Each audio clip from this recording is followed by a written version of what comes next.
Terimalah salam sejahtera bagi kita sekalian. Shalom. Sungguh suatu ucapan syukur yang luar biasa kalau hari ini kita bisa beribadah Paskah sebagai ungkapan syukur merayakan kebangkitan Tuhan Yesus Kristus.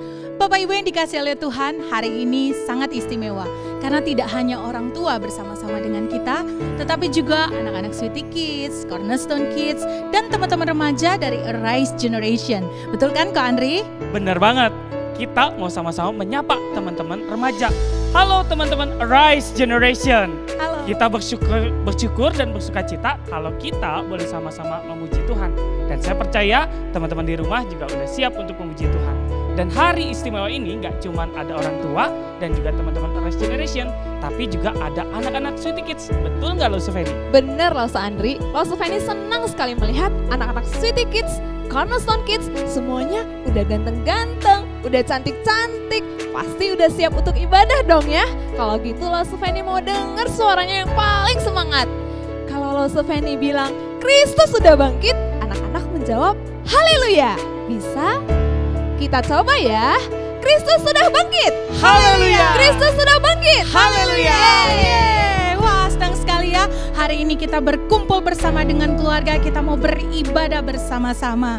Oleh karena itu, boleh berikan salam sukacita kepada anggota keluarganya dan kita ucapkan Selamat Paskah, Tuhan Yesus memberkati.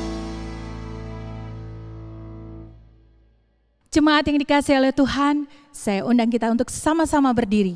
Mari kita masuk di dalam ibadah ini dengan satu kesadaran penuh bahwa pertolongan kita ialah datangnya dari Tuhan yang menjadikan langit dan bumi, yang kesetiaannya turun-temurun dan tidak pernah melupakan pekerjaan tangannya. Amin. Nats panggilan beribadah hari ini terdapat di dalam 1 Korintus 15 ayatnya yang ke-54 sampai 55. Maut telah ditelan dalam kemenangan. Hai maut, di manakah kemenanganmu? Hai maut, di manakah sengatmu? Terpujilah Allah Bapa dan Tuhan kita Yesus Kristus, yang oleh karena rahmat-Nya yang besar telah melahirkan kita kembali oleh kebangkitan Kristus Yesus dari antara orang mati, untuk membawa kepada hidup yang penuh pengharapan. Mari seluruh keluarga besar GI Hotim Tong, baik orang tua maupun anak-anak, mari satukan hati, mari angkat sorak-sorai kita. Kristus Tuhan telah bangkit. Haleluya.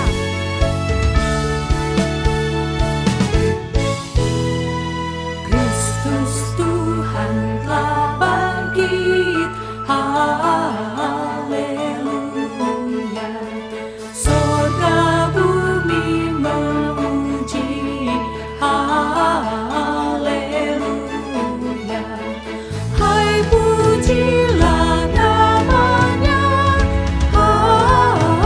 Haleluya.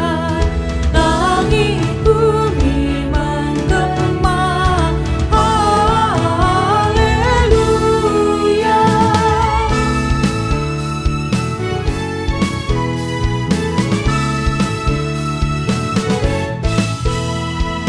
Raja mulia telah bangkit. Haleluya. Yang mati untuk gantiku. Haleluya. Maut di mana sengatmu? Haleluya. Di mana kuasamu? Haleluya.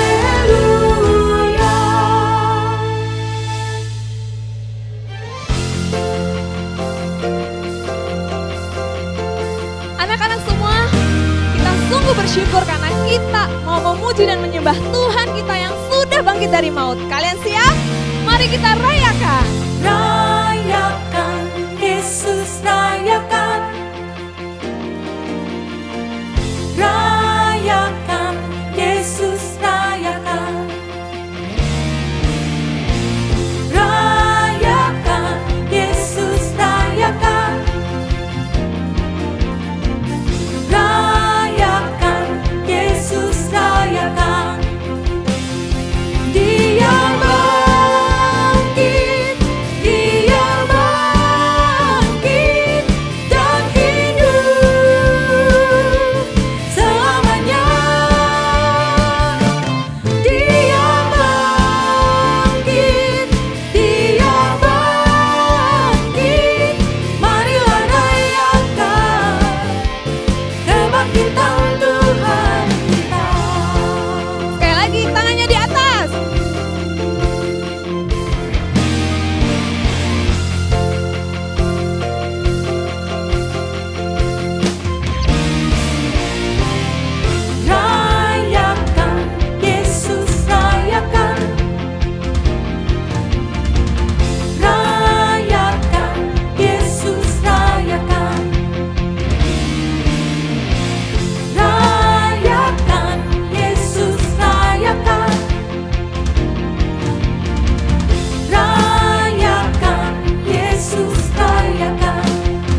kemenangan.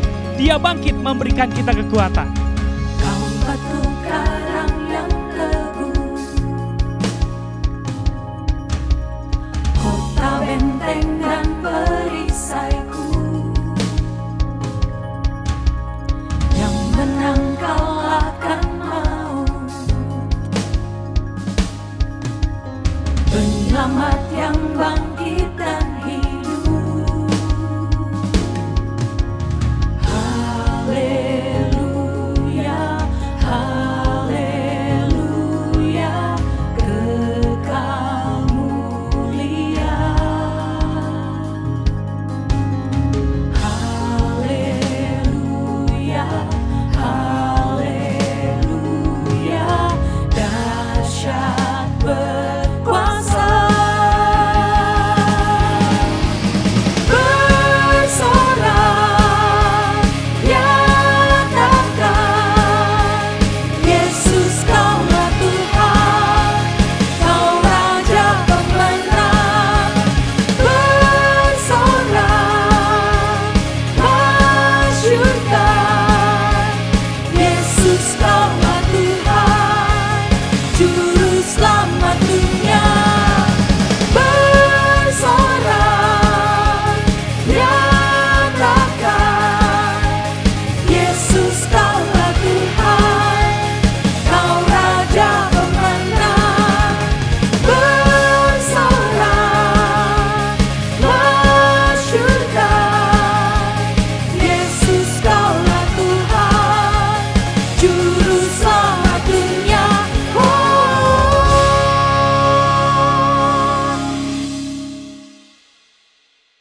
Mari kita sama-sama satu di dalam doa.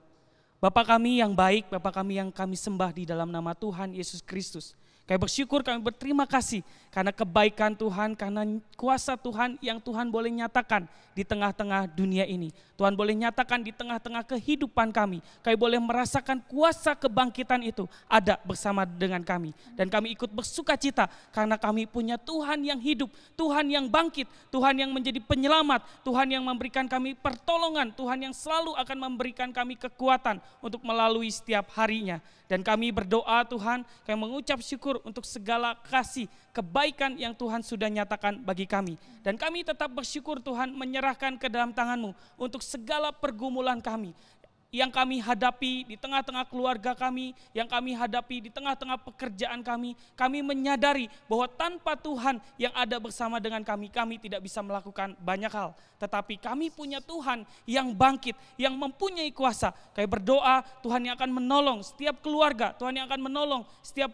pekerjaan, ekonomi kami, dan Tuhan yang akan memberikan pertolongan. Karena kami yakin kuasa kebangkitan itu mampu memulihkan, mampu memberikan kekuatan bagi setiap kami. Bapa di dalam surga, kami berdoa untuk setiap keluarga besar GI Hok Im Tong yang saat ini sedang beribadah bersama-sama dengan orang tua, dengan anak-anak remaja. Kami berdoa kiranya mereka pun boleh mendapat berkat melalui ibadah ini.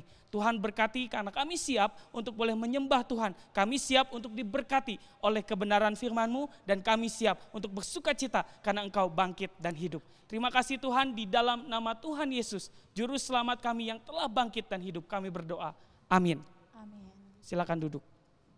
Keluarga yang dikasihi Tuhan, mari kita mengingat kembali peristiwa yang terjadi pada hari kebangkitan Tuhan Yesus yang tercatat di dalam Markus 16 ayat 1 sampai 6. Setelah lewat hari Sabat, Maria Magdalena dan Maria ibu Yakobus serta Salome membeli rempah-rempah untuk pergi ke kubur dan meminyaki Yesus.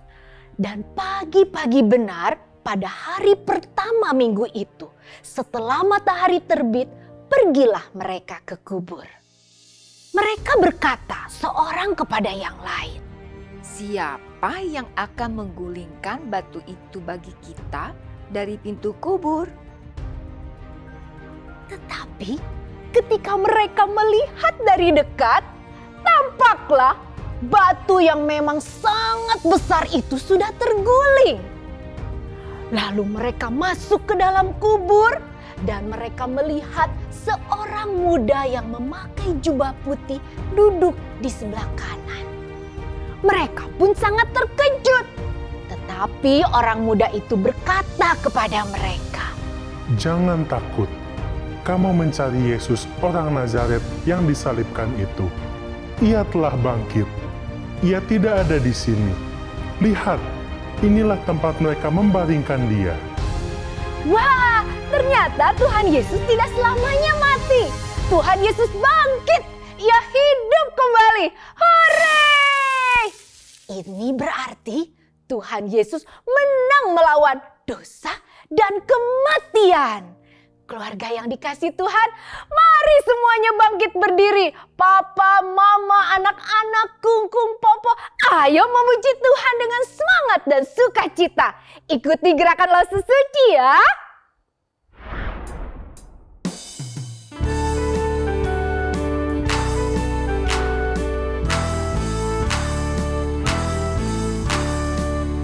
Yesus bangkit, Yesus bangkit.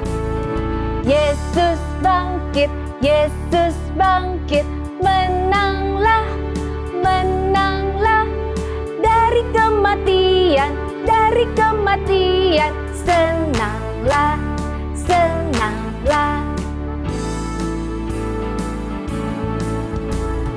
Yesus bangkit, Yesus bangkit. Menanglah, menanglah dari kematian, dari kematian. Senanglah, senanglah. Yesus telah bangkit, dia hidup selamanya. Hidup, hidup, hidup selamanya. Yesusku hiduplah, hidup selamanya. Hidup, hidup, hidup selamanya. Yesusku hiduplah. Oh haleluya, oh haleluya. Yesusku hiduplah selamanya. Oh haleluya, oh haleluya. Yesusku hiduplah. Haleluya, haleluya. Oh haleluya. Yesusku hiduplah selamanya. Oh haleluya, oh haleluya. Yesusku hiduplah. Tuhan yang kita sembah adalah Tuhan yang telah menyatakan kasih-Nya. Dia rela mati menebus dosa kita. Dan dia juga menunjukkan kuasa dan kemuliaannya melalui kebangkitannya dari maut. Dia mengalahkan kuasa maut dan memberikan kita jaminan hidup. Mari para orang tua, para remaja dan anak-anak kita bangkit berdiri. Kita bersyukur bisa beriman kepada Allah yang demikian. Mari kita menyatakan iman kita bersama-sama dengan umat Tuhan. Pengakuan iman rasuli. Aku percaya kepada Allah, Bapa yang Maha Kuasa, Khalik langit dan bumi, dan kepada Yesus Kristus, anaknya yang tunggal, Tuhan kita, yang dikandung dari Roh Kudus, lahir dari anak darah Maria, yang menderita sengsara di bawah pemerintahan Pontius Pilatus, disalibkan, mati, dan dikuburkan, turun ke dalam kerajaan maut. Pada hari yang ketiga, bangkit pula dari antara orang mati, naik ke surga, duduk di sebelah kanan Allah, Bapa yang Maha Kuasa. Dan dari sana ia akan datang untuk menghakimi orang yang hidup dan yang mati. Aku percaya kepada Roh Kudus, gereja yang kudus dan am, persekutuan orang kudus, pengampunan dosa, kebangkitan orang mati, dan hidup yang kekal. Amin. Jemaat dipersilakan untuk duduk.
Shalom keluarga GII, salam sehat selalu di dalam penyertaan Tuhan Yesus. Berharap semua keluarga besar GII tetap semangat dalam menjalani kehidupan dan tentunya bersama dengan Tuhan Yesus. Amin.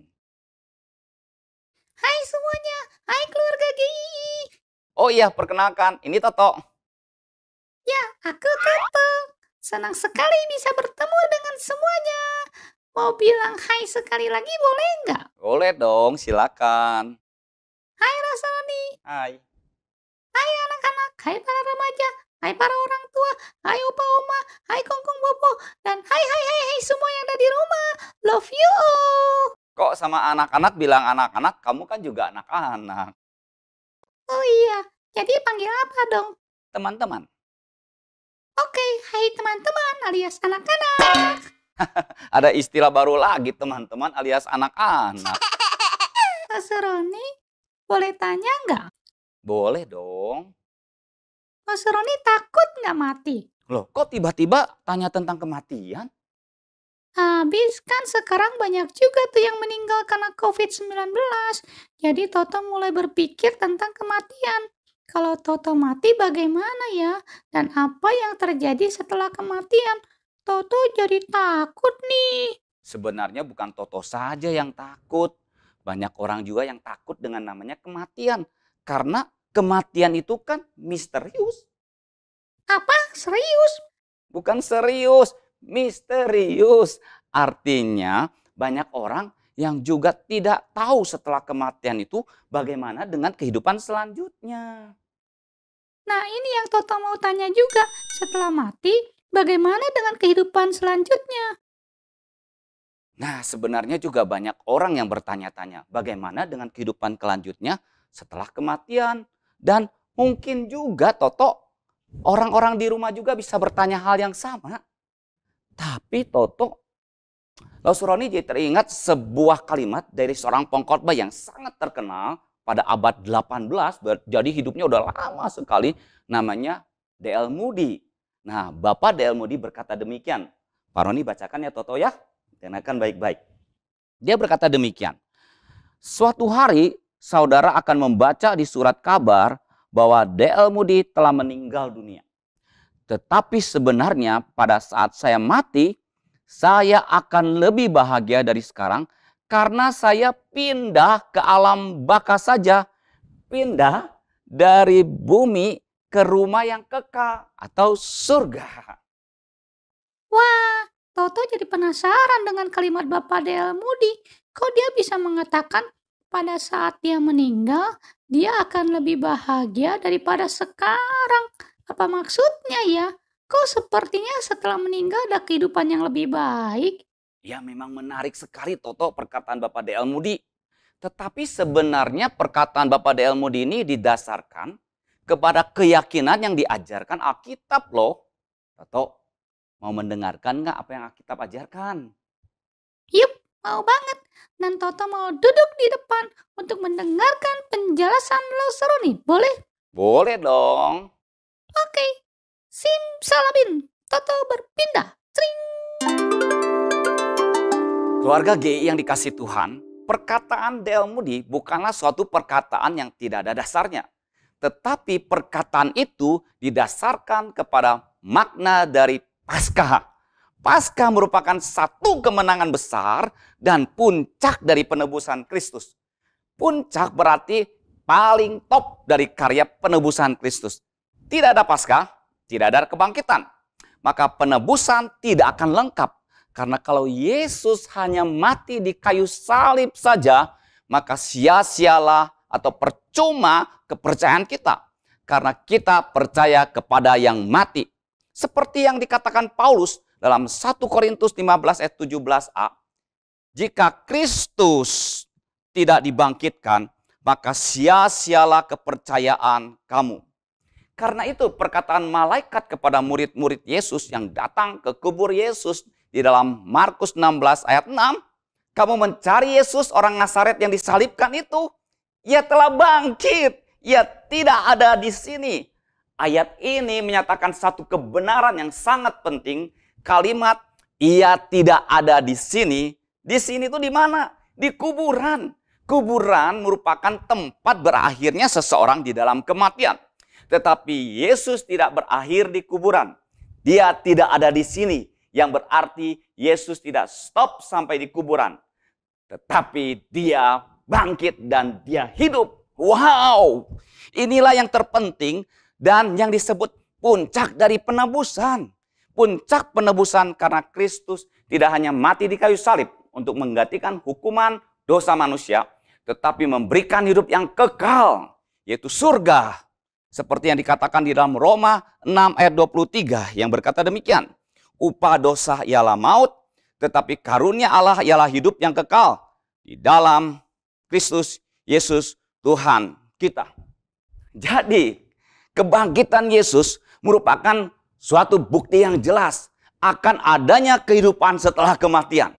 Saat ini, orang-orang mengharapkan sesuatu yang dianggap sangat penting. Apa itu? Vaksin. Ya, vaksin untuk menangkal virus COVID-19. Dengan adanya vaksin, semua orang di dunia berharap mereka akan bebas dari virus COVID-19 yang mematikan itu. Orang begitu berharap kepada vaksin. Tetapi sebenarnya ada satu pengharapan yang lebih penting dari vaksin. Karena menyangkut kehidupan yang akan datang. Yaitu pengharapan di dalam kebangkitan Kristus yang memberikan kepastian hidup yang kekal. Kebangkitan Yesus berarti kematian bukan akhir dari segala-galanya. Tetapi justru suatu awal kehidupan yang lebih baik. Itulah arti penting dari kebangkitan Yesus. Dan itu sebabnya Bapak D.L. Moody mengatakan, kalau nanti saya mati, saya akan lebih bahagia dari sekarang. Mengapa akan lebih bahagia? Karena mendapatkan surga. Surga yang tentu saja sangat berbeda dengan di dunia ini. Di dunia ini ada kesakitan, di surga tidak ada kesakitan lagi. Di dunia kita bisa mengalami berbagai macam yang tidak menyenangkan. Yang membuat kita menderita. Tetapi di surga tidak akan ada lagi hal seperti itu. Kita akan menikmati satu kemuliaan, satu keindahan yang tidak terkatakan. Yang tentu saja tidak bisa digambarkan sekarang ini karena kita belum ke sana. Tetapi ada satu pertanyaan yang pernah ditanyakan oleh teman saya. Pertanyaannya adalah sebagai berikut. Halo Pak Roni, ada satu pertanyaan yang harus saya tanyakan. Kalau kebangkitan Yesus memberikan jaminan hidup yang kekal, yaitu surga, kepada semua orang yang percaya kepadanya, bahkan kita akan lebih bahagia di surga daripada di bumi ini. Apakah nggak akan lebih baik kita cepat-cepat ke surga daripada hidup di dunia ini yang penuh dengan masalah? Betul kan? Nah, itu pertanyaan dari teman saya yang mengatakan kalau di surga akan lebih bahagia, apakah berarti kita harus cepat-cepat tinggalkan dunia ini dan kita pergi ke surga saja? Tentu saja Alkitab tidak mengajarkan hal seperti itu, bahwa kita harus cepat-cepat ke surga. Setelah Yesus bangkit, Yesus tidak mengumpulkan semua murid-muridnya dan berkata, ayo sekarang sudah saatnya kalian ikut aku surga. Aku sudah bangkit dan sebentar lagi aku akan pergi ke surga. Kalian siap-siap, kita berangkat bersama-sama dengan aku. Tidak seperti itu bukan? Tetapi yang Yesus lakukan adalah dia mengunjungi murid-muridnya, memberikan keyakinan pada mereka bahwa mereka memiliki Allah yang hidup, bukan Allah yang mati. Dan Alkitab memperlihatkan perubahan yang terjadi dalam diri murid-murid setelah mereka mengalami kunjungan Yesus. Ada satu semangat baru, ada satu kekuatan baru dalam menjalani kehidupan mereka. Dan salah satu peristiwa yang dicatat dalam Alkitab, yaitu di dalam Lukas 24 ayat 13 sampai ayat 35. Di mana ada dua orang murid Yesus yang pulang ke kampung halaman mereka di Emmaus. Mereka pulang kampung karena kecewa. Mereka tidak tahu bahwa Yesus sudah bangkit. Yang mereka tahu Yesus mati. Karena itu mereka hopeless, putus asa, dan mereka pulang kampung. Tetapi dalam perjalanan pulang, Yesus yang sudah bangkit tiba-tiba bergabung dan berjalan bersama mereka. Tetapi heran, mereka tidak mengenal Yesus. Sampai akhirnya waktu Yesus mengambil roti, memecahkannya, dan memberikan pada mereka, mereka tiba-tiba sadar ternyata Yesus yang bersama-sama dengan mereka. Dan perhatikan perkataan mereka di dalam Lukas 24 ayat 32 yang berkata demikian. Bukankah hati kita berkobar-kobar ketika ia berbicara dengan kita di tengah jalan? Hati kita berkobar-kobar. Artinya apa? Artinya waktu Yesus berjalan bersama-sama dengan mereka, ada satu semangat baru. Inilah arti kebangkitan Kristus, memberikan semangat pengharapan dalam menjalani hidup. Jadi, keluarga GII setelah Yesus bangkit, Yesus tidak mengajak murid-muridnya cepat-cepat ke surga. Tetapi Yesus memberi kesempatan kepada mereka untuk hidup di dunia ini dan menjalani hidup mereka bersama Yesus yang hidup. Yang berarti suatu hidup yang penuh dengan pengharapan. Demikian juga yang Yesus inginkan dalam kehidupan kita. Selama kita masih diberi kesempatan hidup di dunia ini, mari kita jalani dengan satu spirit, satu semangat bersama dengan Yesus yang hidup di dalamku. Kalau Yesus hidup di dalamku, itu berarti hidupmu adalah hidup yang penuh dengan pengharapan, bukan ketakutan, frustasi, hopeless, dan kalah dengan keadaan. Memang kehidupan orang percaya tidak selalu menyenangkan. Kadang-kadang kita bisa mengalami hal yang tidak menyenangkan, dan datangnya pun tidak terduga. Secara tiba-tiba kita bisa mengalami satu peristiwa yang tidak kita harapkan. Kita tidak undang masalah datang dalam hidup kita. Dan rasanya memang kita tidak mengharapkan masalah datang dalam kehidupan kita, bukan? Tetapi tiba-tiba masalah bisa datang dalam hidup kita. Nah, ketika itu terjadi, keluarga GII, disinilah iman kita benar-benar diuji. Meskipun ada masalah, apakah kita bisa memperlihatkan bahwa ada Yesus yang hidup di dalamku? Karena kalau Yesus hidup di dalamku, maka masalah yang datang dalam hidupku tidak membuat aku pasrah, menyerah, kalah. Tetapi justru menjadi satu kesempatan bagiku untuk menyaksikan imanku kepada orang lain tentang Yesus yang hidup di dalamku. Itulah satu spirit, satu semangat kebangkitan Yesus yang harus kita bawa selama kita hidup di dunia ini. Hup. Oh, ada balon. Wow, kebetulan saya mau ilustrasikan kehidupan kita melalui balon ini. Ada satu lagi. Wow, oke. Senang, hari ini saya punya 2 balon dan saya akan mengilustrasikan kehidupan kita melalui balon ini. Nah, satu balon ini balon biasa, ya, diisi angin. Dan satu balon ini tentu saja nih yang bisa terbang adalah, wow, balon yang diisi gas. Sama-sama balon, tapi bedanya apa ya? Balon yang diisi angin sangat terbatas. Untuk terbang, ya, untuk melayang, wow, dia harus dibantu dan kemudian dia jatuh ke bawah. Tapi balon yang diisi dengan gas, wow, tentu saja berbeda. Balon ini terasa hidup. Wow, dia tuh terangkat sendiri. Bahkan dia bisa terbang. Mengapa? Karena ada kekuatan gas di dalamnya. Membuat dia berbeda. Sama-sama balon.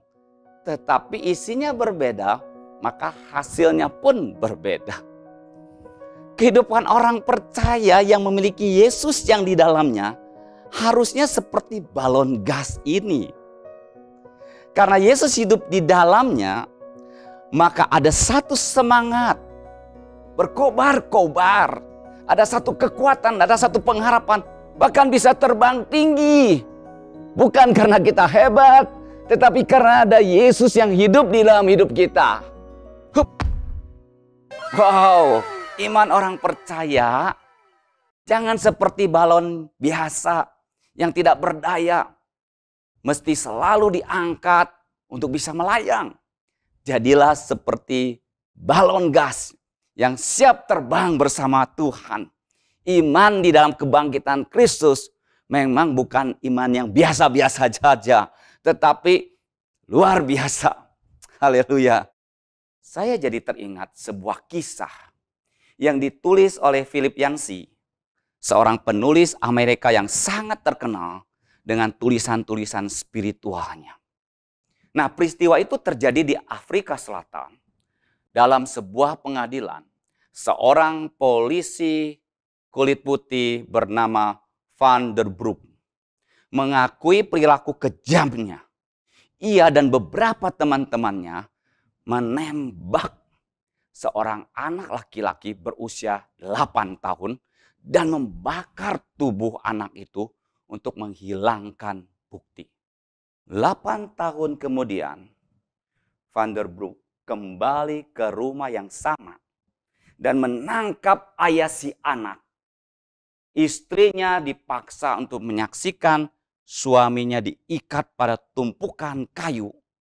Kemudian dia mengguyurkan bensin ke tubuh suaminya dan membakarnya. Itulah perbuatan kejam yang dilakukan oleh Van der Broek. Di ruang pengadilan, semua orang terdiam.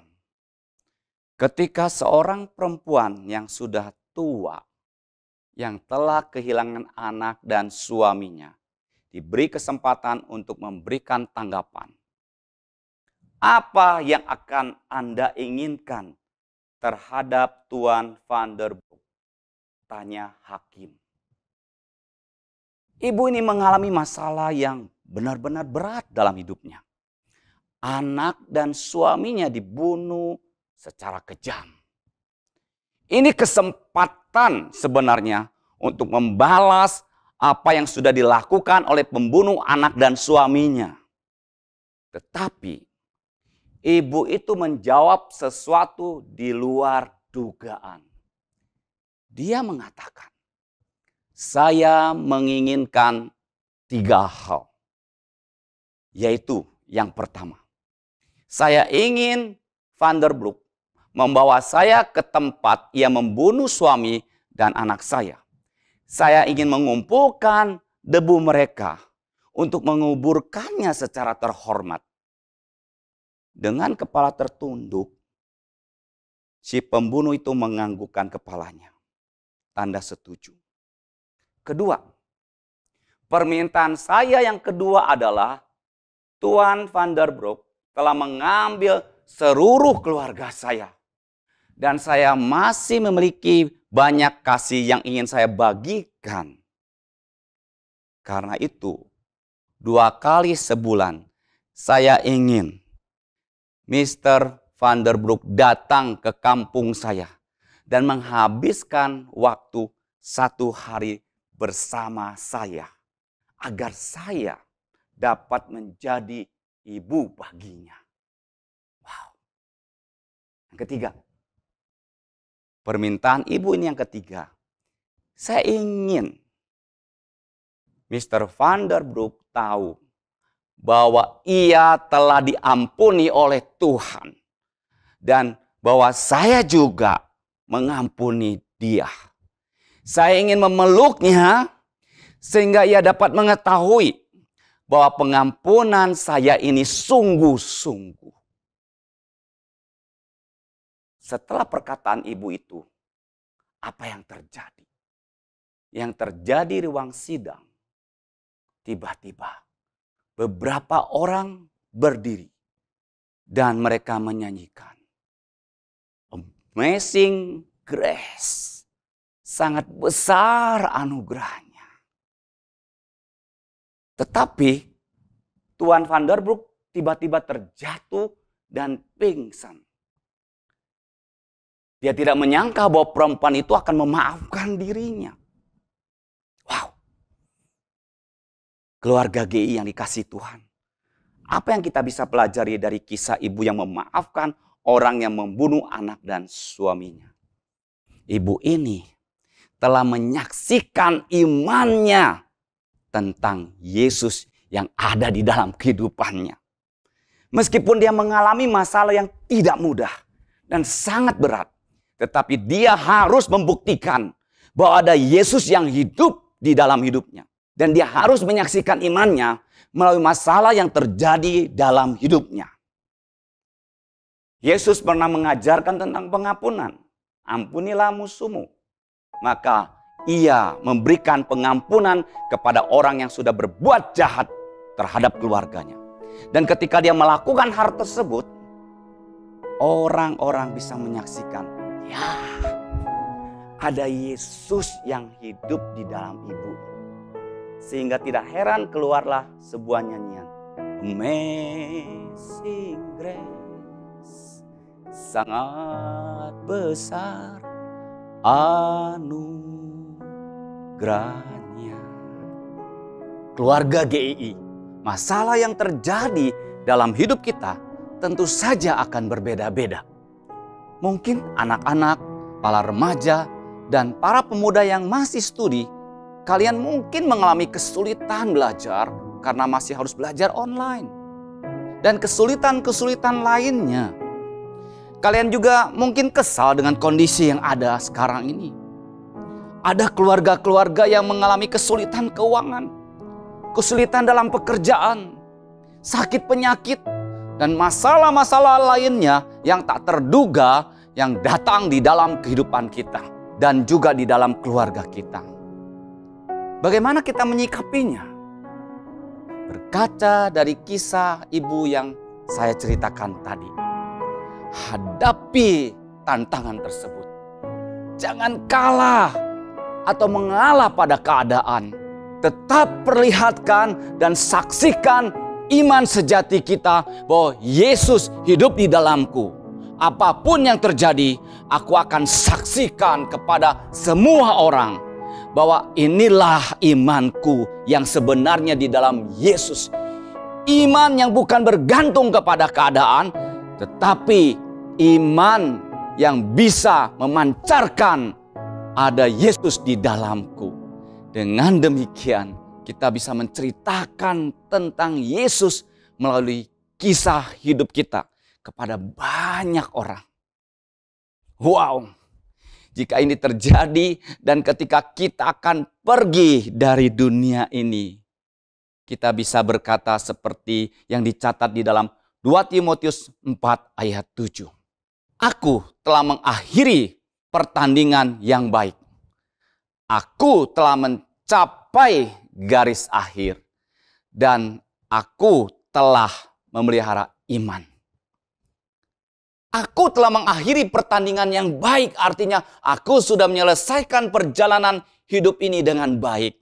Mencapai garis akhir, artinya sudah waktunya aku akan meninggalkan dunia ini dan pulang ke rumah Bapa di surga. Dan aku memelihara iman. Nah, ini yang terpenting, memelihara iman, yaitu dalam kesempatan hidup yang Tuhan berikan untuk aku jalani. Aku telah menyaksikan imanku bahwa Yesusku hidup di dalamku apapun yang terjadi. Sehingga hidupku bisa menjadi berkat bagi banyak orang. Keluarga GI, buatlah cerita atau kisah hidup iman yang menarik melalui kehidupanmu. Biarlah orang-orang bisa membaca kisah hidupmu. Kisah hidup keluarga kita yang pada akhirnya mereka menemukan kebenaran sejati di dalam Yesus. Dan nama Tuhan ditinggikan dan dimuliakan melalui kehidupan kita. Sebelum menutup, ada satu pesan khusus dan penting untuk papa mama, opa oma. Papa mama, opa oma, ingat, kalian adalah teladan iman. Ya, teladan iman bagi anak-anakmu, bagi cucu-cucumu. Perlihatkanlah Yesus yang hidup di dalam hidup papa mama, opa oma. Dengan menghidupi firman Tuhan melalui peristiwa demi peristiwa yang terjadi dalam kehidupan. Ceritakanlah pengalaman-pengalaman imanmu kepada anak-anak, cucu-cucu, sehingga mereka bisa belajar proses beriman melalui kehidupan papa, mama, opa, oma. Amin. Mari kita berdoa. Bapa yang baik, kami bersyukur berterima kasih untuk firman hari ini, di mana kami boleh bersama-sama melihat dan belajar dua kebenaran. Terima kasih buat kebangkitan-Mu yang memberikan jaminan hidup yang kekal, kepastian. Setelah kami mati, kami ada satu kehidupan bersama-sama dengan Engkau. Itu ada jaminan yang ya pasti Tuhan. Dan itu Engkau buktikan dengan kebangkitan-Mu. Dan Tuhan, kami juga belajar. Sepanjang kami menjalani kehidupan ini, kami harus memperlihatkan bahwa ada Yesus yang hidup di dalam hidup kami. Sehingga kami bisa menyaksikan iman kami kepada banyak orang. Meskipun kami menghadapi hal yang tidak menyenangkan dalam hidup kami, tetapi justru disitulah kami harus membuktikan kepada orang banyak bahwa Yesus ada di dalam hidupku dan aku tetap bisa menang menghadapi segala tantangan yang ada. Terima kasih Tuhan buat firman-Mu. Terima kasih Tuhan buat kebangkitan-Mu. Terima kasih Tuhan buat pengharapan hidup bersama dengan Engkau. Kau tolong setiap jemaat kami, supaya dengan kekuatan bersama dengan Engkau, kami tidak kalah dengan keadaan. Kami maju terus bersama dengan Yesus dan menyaksikan Yesus yang hidup kepada banyak orang yang belum percaya kepada Engkau. Terima kasih Tuhan Yesus. Di dalam nama Tuhan Yesus, kami berdoa. Amin. Selamat Paskah. Selamat menjalani hidup bersama Yesus yang hidup. Selalu semangat dan selalu ada pengharapan. Pujian berikut ini akan menjadi dasar iman kita untuk menjalani hidup kita bersama Yesus yang hidup.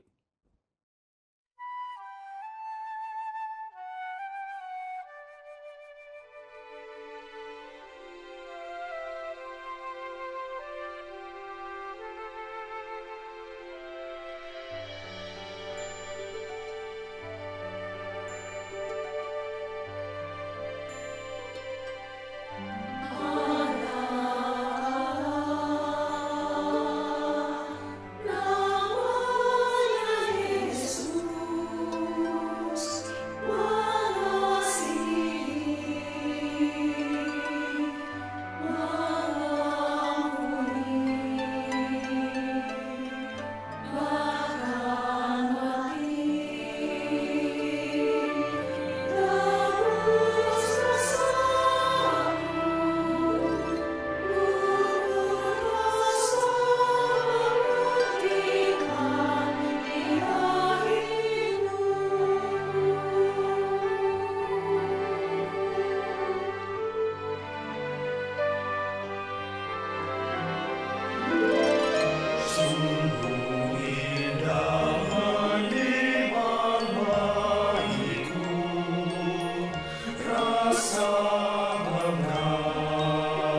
Mari kita berikan bentuk ucapan syukur kita kepada Tuhan melalui persembahan. Saudara dapat memberikan persembahan melalui scan QR Code yang tertera pada layar Anda.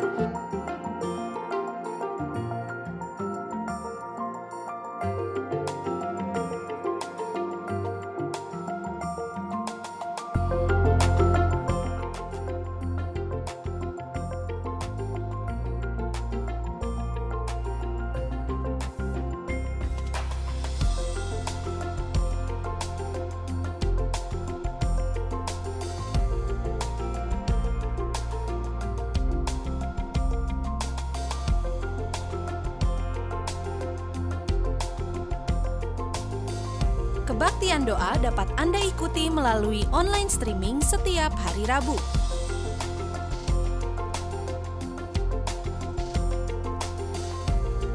Follow Instagram @hokimtong dan simak informasi terbaru seputar GII Hokimtong.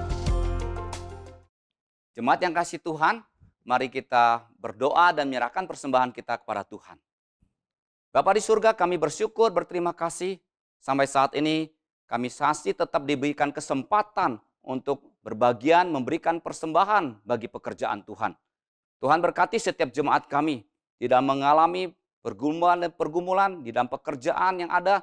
Tuhan, kami berdoa supaya Engkau tetap mencurahkan berkat-Mu sehingga kami boleh melihat bagaimana Tuhan memelihara hidup kami, memelihara keluarga kami. Dan terima kasih Tuhan, sampai saat ini Engkau tetap beserta dengan kami. Terpujilah Engkau ya Tuhan. Kiranya Engkau menerima persembahan kami dan memakai bagi kemuliaan Tuhan. Dalam nama Tuhan Yesus kami berdoa.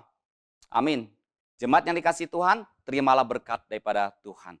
Kasih yang termulia dan terindah dari Allah Bapa di surga, memberikan Yesus Kristus, anaknya yang tunggal untuk menebus dosa manusia dan memberikan jaminan hidup yang kekal dengan kebangkitannya. Dan penyertaan daripada Allah Roh Kudus yang akan memimpin setiap kehidupan keluarga jemaat, menyertai kehidupanmu dari sekarang sampai selama-lamanya. Untuk engkau bisa menyaksikan iman yang hidup, bahwa ada Yesus yang hidup di dalam hidupmu dan keluargamu, menyertai engkau dari sekarang sampai selama-lamanya. Yang percaya dan mengasihi Tuhan katakan, amin.